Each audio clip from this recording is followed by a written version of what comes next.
If your business is not already generating at least $1 million a year, this video probably is not for you. But if you are above $1 million and most of your best clients still come from referrals, repeat customers, or people who already know your name, then you have a very expensive problem. Your business is visible to the people already looking for you, but it is almost completely invisible to a much larger group of potential clients who could buy from you, have the money to buy from you, and would genuinely benefit from your service, but do not yet realize they need what you sell. I call these people your next 50%. They are not searching Google for your service. They are not asking their friends to recommend a provider. They are probably not going to recommend to your cold email. And it is not because they are bad prospects. It is because in their mind, the problem you solve is not even a priority yet. That is exactly why every established $1 million plus business should seriously consider starting a YouTube channel. Not to become an influencer, not to collect random subscribers, and definitely not to spend every day filming trends and dancing in front of a camera. The real purpose is to turn your expertise into a sales system that educates complete strangers and turns them into informed, peace-sold buyers before your competitors even enter the conversation. Let me show you what I mean. Most successful businesses begin in a very similar way. You develop a great service, you get your first few clients, those clients receive a good result, so they recommend you to other people. Revenue starts increasing and it feels like your marketing is working, but referrals can hide a broken demand generation system. Because a referral is not a completely cold prospect, a referral usually arrives knowing three things. They know they have a problem, they know some kind of solution exists, and somebody they trust has told them that you might be the person who can solve it. That is an incredibly easy lead compared with somebody who has never heard of you. Then the business owner decides they want to scale. They start running ads, hire an outbound sales team, or send thousands of cold emails, and suddenly the market feels completely unresponsive. The ads do not convert, the emails get ignored, the salespeople complain about lead quality. So the owner blames the media buyer, the marketing team blames the offer, the sales team blames the leads, and everybody starts changing tactics. Sometimes those things are generally the problem, but very often the company is simply taking a message that was designed for an educated referral and showing it to a complete stranger.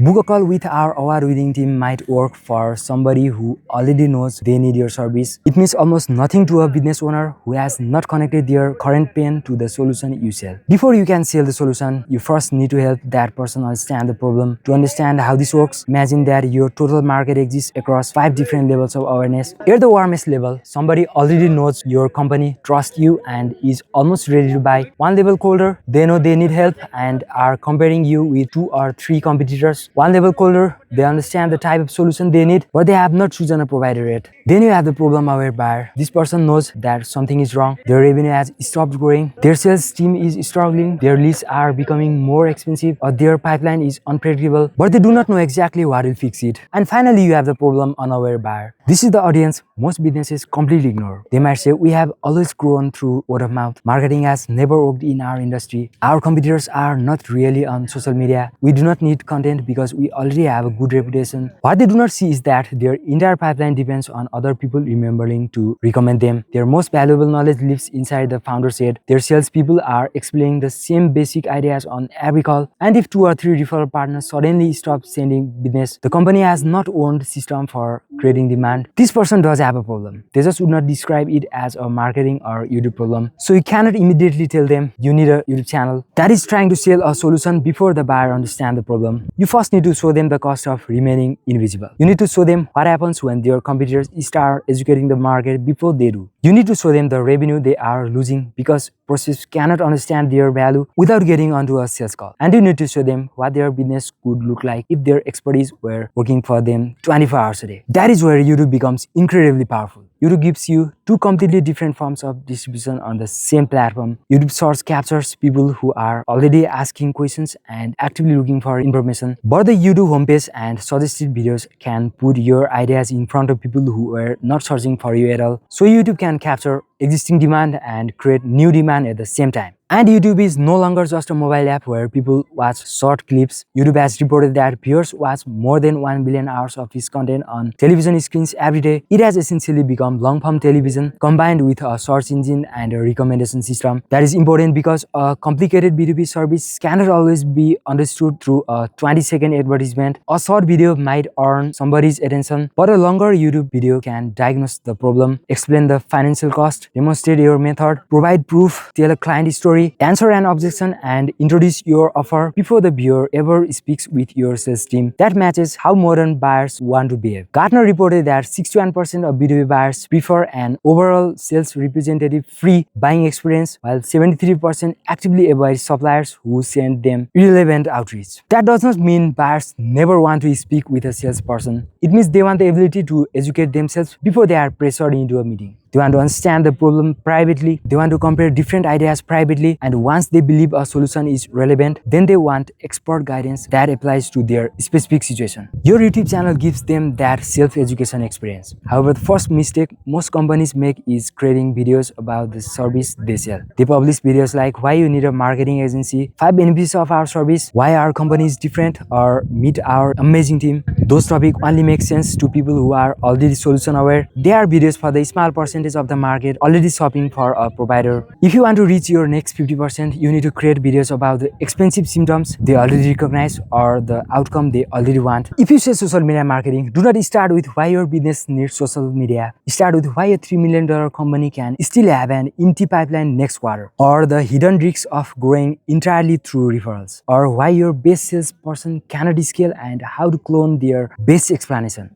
or why established businesses struggle to generate leads outside their existing network. The viewer does not need to believe in social media marketing to click those videos. They only need to care about growth, risks, predictability, or lost revenue. Inside the video, your job is to connect the symptom they already recognize to a problem they have not correctly diagnosed. That is how content creates demand instead of waiting for demand. To make this practical, build your YouTube channel using 3 different layers of content. The first layer is discovery content. Discovery content is designed for problem-unaware people. This content talks about missed opportunities, expensive patterns, false assumptions, hidden risks, and desired business outcomes. Its job is to challenge the viewer's current understanding of the problem. For example, referrals are not a marketing system. Your business is respected, but it is still invisible, or your sales team should not be educating every prospect from zero. The second layer is diagnosis content. At this level, you explain why the problem exists and tease the mechanism behind the solution. You might explain why referral growth is unpredictable, why random posting does not create authority, why paid ads become expensive when the market does not know or trust you, or why a business with a great reputation can still struggle to attract clients outside its existing network. The third layer is decision content. This includes case studies, process breakdowns, service comparisons, frequently asked questions, and honest objection handling. Show viewers who your solution is designed for. Explain who it is not designed for. Tell them what must be true for the strategy to work. Show them exactly what the process looks like and give them a realistic understanding of the result. A simple starting mix would be 50% discovery content, 30% diagnosis content, and 20% decision content. That is not a strict YouTube algorithm rule. It is simply a way to prevent your company from making every video for people who are already ready to buy. Discovery content earns attention, diagnosis content changes beliefs, decision content reduces risks. Together, those videos can move a complete stranger through the entire awareness journey. And every individual video should follow a simple structure. First, call out the right person. Tell them immediately who the video is for. Second, describe the painful symptom they already recognize. Third, reveal the problem beneath that symptom. Fourth, teach your unique way of thinking about the solution. Fifth, prove that the method works using a client example, demonstration, result, or logical breakdown. And finally, give the viewer one clear next step. That next step does not always need to be booking a call. You can send them to another video that moves them one level closer to becoming ready, because sometimes the best way to generate a customer is not to immediately ask for the sale. It is to get the right person to watch the next relevant video. And if you do not know what videos to create, open your sales note, write down every objection you repeatedly hear. I don't have time to create content. Our buyers are not on YouTube. We tried working with an agency before. I cannot measure the return. The founders should not have to become a full-time creator. We already post on LinkedIn and Instagram. Every objection is a potential video. Do not merely argue against the objection. Find the part that is true. Explain what usually goes wrong. Then show the conditions required for the strategy to succeed. For example, somebody might say, our buyers do not go onto YouTube looking for a marketing agency. That might be completely true, but that is also the opportunity. Your buyers may not open YouTube intending to hire you. They open it to understand a business problem, evaluate an idea, improve a process, or learn from somebody credible. You want your expertise to appear while their beliefs are being formed,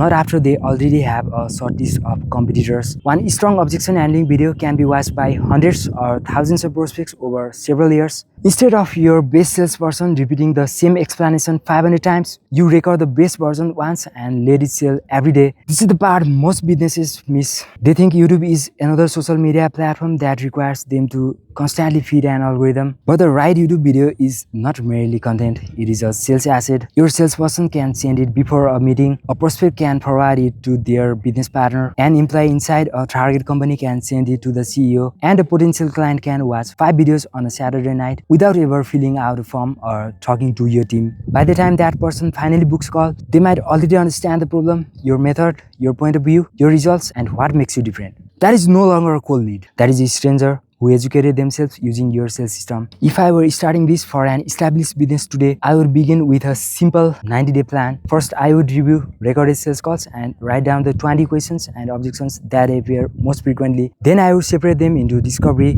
diagnosis, and decision topics. After that, I would publish one valuable long-form video each week for 12 weeks. Each long-form video could then become several short clips, a LinkedIn post, an email, and a sales enablement asset your team can send directly to the prospects. That means you are not creating completely different content for 5 platforms. You are creating one strong piece of intellectual property and distributing it in multiple ways. But do not judge this strategy only by subscribers and views. A channel with 2,000 of the right viewers can be worth more than a channel with 200,000 random viewers. Track how many prospects watch multiple videos before booking. Compare the show rate and close rate of YouTube influence lead. Measure whether the sales cycle becomes shorter. Identify which videos your salespeople regularly use to overcome objections. And measure how much pipeline YouTube influences, not merely which platform received the final click before somebody booked. Also remember that the person watching your content might never be the person who books the call. They could be the operations lead, finance manager, business partner, or internal champion who sends your video to the final decision maker. LinkedIn and Edelman found that more than half of both target buyers and these hidden buyers use thought leadership while evaluating vendors. Your viewer and your buyer are not always the same person. This is why a YouTube video can influence a deal without appearing anywhere in your direct attribution. So if your business is already generating more than $1 million, the goal is not to make more noise. The goal is to package what you already know into a sales asset that performs 4 jobs. It finds people outside your referral network. It names a problem they cannot yet explain. It builds trust without forcing them onto a sales call. And it gives every person involved in the buying decision a reason to choose you. Your next stage of growth will probably not come from fighting over the small group already comparing providers. It will come from educating the group that has a problem, has the money, and has not started shopping yet. That is your next 50%. And the best time to earn their trust is before they know they need you. If you run a 1 million plus business and want us to map the exact YouTube content system that could turn your expertise into qualified demand, use the link below to apply for a strategy call. We will identify the problem unaware buyer used to target, the beliefs your content needs to change, and the first videos your business should publish.